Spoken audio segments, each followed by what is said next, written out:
이스라엘 12지파 중에 에브라임이라는 지파가 있었어요. 이 에브라임은 이스라엘 12지파 중에서 금수저예요. 태어나 보니 아버지가 그 어마어마한 애굽의 총리 대신이에요. 그 아들입니다. 에브라임과 므낫세가. 아버지가 애굽의 총리 대신이에요. 금수저. 그러니 여러분 보세요. 그 비실비실한 자기 사촌들 그냥 거기서 얼마나 탁월한데 얼마나 무시했겠습니까? 에브라임과 므낫세. 너무 비교가 되잖아요. 자기들은 이 애굽에서 이렇게 금수저인데 저렇게 비실비실 그냥 어디 광야에서 그냥 목축하면서 어디 그냥 천막치고 살던 이 사촌들이 그냥 하는 짓 보면 또 하나하나 그냥 자기 아버지를 저렇게 인신매매로 팔지 않았나. 삼촌이 새어머니랑 같이 잠자리를 하지 않았나. 그냥 별의별 일들이 다 일어나니까 얼마나 무시가 되겠어요. 그런데 아이러니하게도 하나님은 그 중에서 이 요셉을 하나님께서 리더로 세우지 않으시고 유다를 리더로 세우셨어요. 유다. 그래서 유다를 통해서 예수님의 족보가 쭉 나오고 또 남유다, 이스라엘, 정통 이스라엘 유대인들이 유다를 통해서 나와요.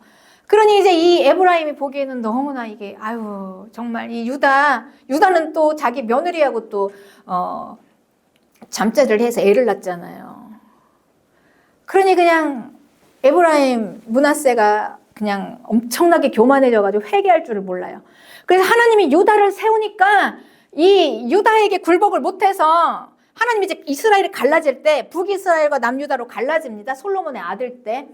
갈라질 때 이 에브라임의 영향력이 다 몰고 이제 북이스라엘을 세워요. 그래서 이 북이스라엘의 중심은 에브라임과 므낫세, 요셉의 자녀들이 북이스라엘의 중심이 되고 이제 남유다는 이제 유다 지파 한 지파만 가지고 있어요. 그런데 하나님은 이 유다를 리더로 세우셨어요. 그래서 이 북이스라엘은 나중에 이 세속적이 되고 세상과 섞여져서 이제 예수님 때는 사마리아인이라는 게 돼요. 완전히 유대인의 정체성도 다 잃어버린. 그렇게 보면 이제 북이스라엘 하나님이 버렸나?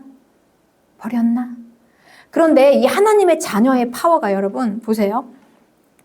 그럼에도 불구하고 이 에브라임이 에레미야 31장 18절에 에브라임이 회개를 했는데 에브라임이 스스로 탄식함을 내가 분명히 들었노니 주께서 나를 징벌하심에 멍에에 익숙하지 못한 송아지 같은 내가 징벌을 받았나이다. 내가 얼마나 높은 자리에 있을 때 멍에를 못 져요. 그러니까 누가 시키는 대로 못 한다는 거예요. 멍에는 딱 끌고 다니잖아요. 내가 내 하고 싶은 대로 높은 자리에 있으면 내 뜻대로 내 하고 싶은 대로밖에는 못 해요, 여러분. 내 생각대로 막 살아갑니다. 멍에를 못 져요. 그런데 예수님 믿는 것은 무엇입니까? 예수님의 멍에를 지는 거잖아요. 순종하는 거예요. 순종을 훈련하고 배우는 거예요. 한 공동체에 들어와서 내가 순종해야 이 공동체 안으로 들어올 수 있고 내가 멍에를 매야 믿음 생활을 할 수 있는데 우리는 본성적으로 너무 높은 자리에 있는 자들은 이게 멍에가 안 되는 거예요. 내가 멍에 익숙하지 못해서 그냥 내가 너무 높은 금수저라 높은 곳에만 있다 보니까 멍에 익숙하지 못해서 송아지 같은 내가 징벌을 받고 보니 주는 나의 하나님 여호와시니 나를 이끌어 돌이키소서 그리하면 내가 돌아오겠나이다. 여러분이 엄청난 일이죠. 엄청난 이 금수저 아버지가 애굽의 총리 대신인데 그 아들이 이렇게 그냥 자기가 보기에는 진짜 그냥 하찮아 보이는 그 유다 지파한테 무릎 꿇을 수 있다는 거예요. 무릎 꿇을 수 있는 이 낮아짐, 이게 회개입니다. 이게 된다는 거예요. 하나님의 자녀들은. 그래서 내가 돌이킨 후에 뉘우쳤고 내가 교훈을 받은 후에 내 볼기를 쳤사오니 이는 어렸을 때 그 치욕을 알므로 부끄럽고 욕됨이니이다. 이제 수치가 드러나니까 너무 부끄러운 거예요. 자기 죄가. 그래서 하나님께서 말씀하십니다. 이 에브라임 회개하고 돌아온 자는 나의 사랑하는 아들 기뻐하는 자식이 아니냐. 내가 그를 책망하여 말할 때마다 깊이 생각하노라. 그러므로 그를 위하여 내 창자가 들끓으니 내가 반드시 그를 불쌍히 여기리라. 여호와의 말씀이다. 그러니 여러분 아무리 금수저로 나서 내가 높은 곳에 있는 이게 그래서 내가 막 주를 위해 영향력 있게 뭘 하겠습니다가 아니라 그냥 바싹 엎드려가지고 그 하찮아 보이는 유다 지파에게 무릎 꿇고 내가 회개하고 주여 내가 이렇게 낮아져서 내가 너무 수치스럽습니다. 지난날 나를 생각해 보니 내가 뭐 잘났다고 그렇게 예수님의 멍에 매지도 못하고 그렇게 내 뜻대로 그렇게 살았는데 그게 너무 수치스러운 거를 내가 깨달았나이다. 그러니 하나님께서는 그걸 보는 내 창자가 끊어진다. 내 창자가. 그 하나님의 그 마음, 그 회개하는 성도를 향한. 그래서 우리가 할 수 있는 것은 여러분, 하나님 앞에서 하나님의 창자가 끊어질 정도로 하나님이 우리를 보면서 긍휼히 여기시는 그 마음, 불쌍히 여기시는 그 마음밖에 없습니다. 하나님, 우리가 뭘 가지고 하나님 앞에 나옵니까? 그냥 나를 볼 때마다 하나님의 창자가 끊어질 정도로 하나님께서 나를 보면서 그냥 긍휼히 여기시는 그 불쌍함, 그거 하나 바라고 나오는 것입니다. 할렐루야.